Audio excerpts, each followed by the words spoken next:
parle du Sahara ce matin. Quelles leçons tirer du rapport d'Antonio Guterres? Après 10 jours de tension sur ce dossier, le secrétaire général de l'ONU a donc présenté son rapport annuel, publié son rapport annuel, Antonio Guterres qui appelle les membres du Polisario à se retirer de la zone tampon, l'Algérie à prendre part aux négociations, mais dans le même temps, le rapport ne fait pas mention des efforts du Maroc sur la question des droits de l'homme, appelle à la nécessité pour la MINURSO de voir son mandat élargi à cette question.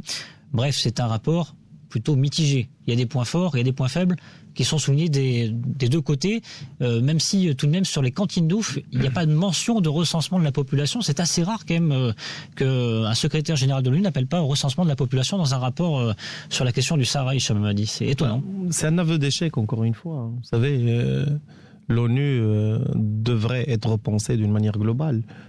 En gros, c'est quoi? C'est qu'on a, pour regarder la chose d'une manière objective et, on va dire, désintéressée.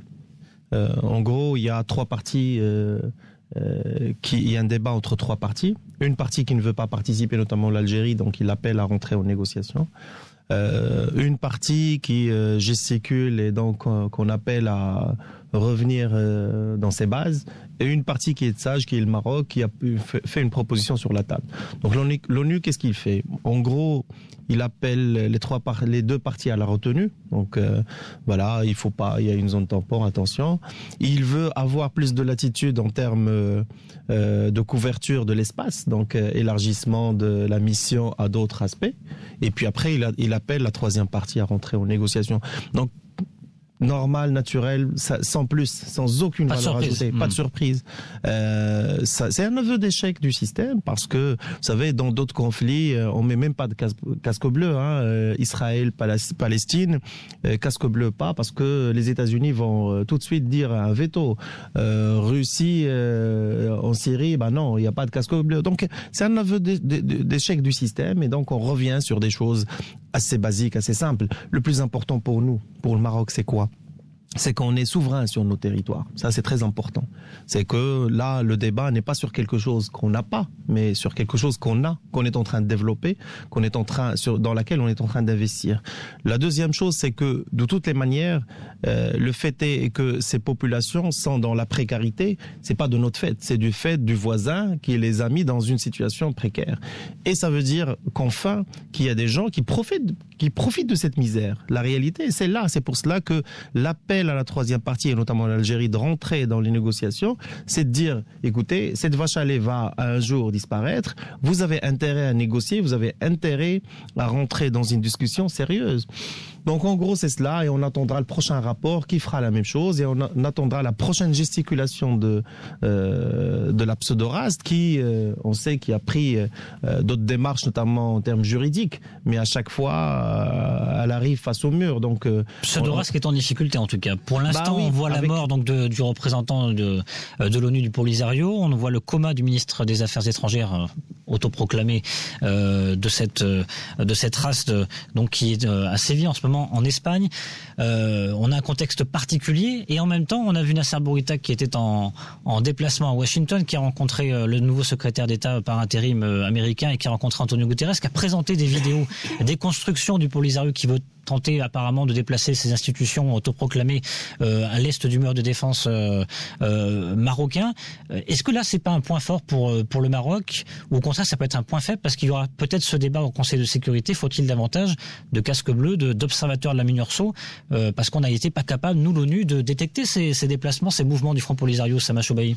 Déjà, il faut voir la réaction du Conseil de sécurité. Je pense le vote où la réunion a eu lieu dans les environs du 30 avril, il me semble.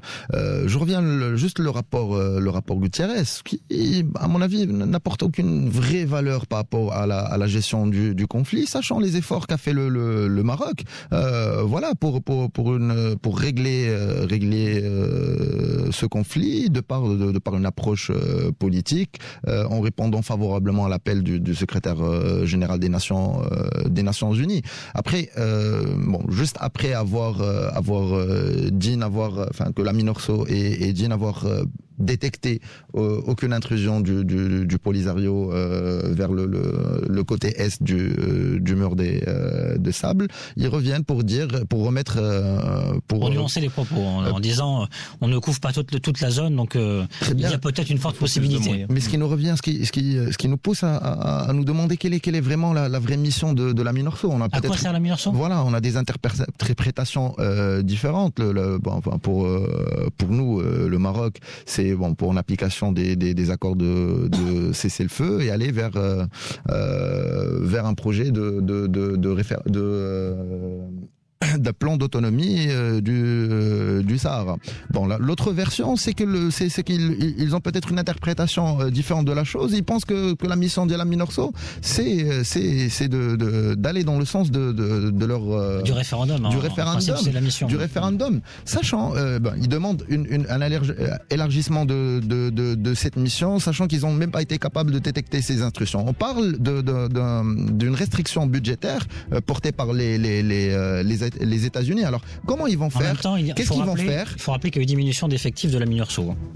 Oui, mais sous pression du Maroc. Mais en termes de résultats, qu'est-ce que ça a apporté pour la gestion de cette histoire ? Pourquoi l'Algérie, qui est un acteur principal, même si voilà, il se retire de la table des négociations, mais c'est un acteur principal de la chose qui peut-être ça les arrange d'avoir une présence du Polisario en dehors de leur territoire, et il y a eu un armement, un contrat d'armement, une livraison d'armement signée en mars, et dans la foulée, voilà cette percée du Polisario qui doit arranger en quelque sorte les intérêts de nos voisins algériens. Et qui interroge Hicham Hamadi pour conclure.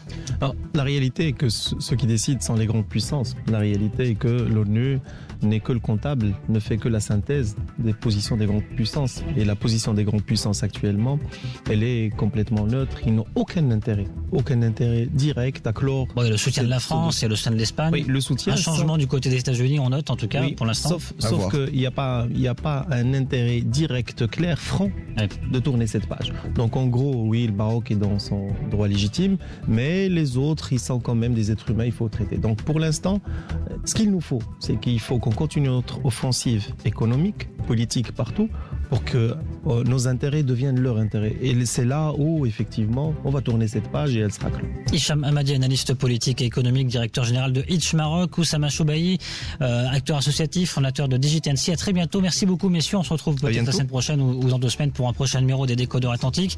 Vous restez avec nous dans quelques instants. Les experts atlantiques avec Fessat Adlaoui de retour en studio à 10h. Le point info en langue arabe avec Mourad Baba. Je vous retrouve lundi pour un prochain numéro.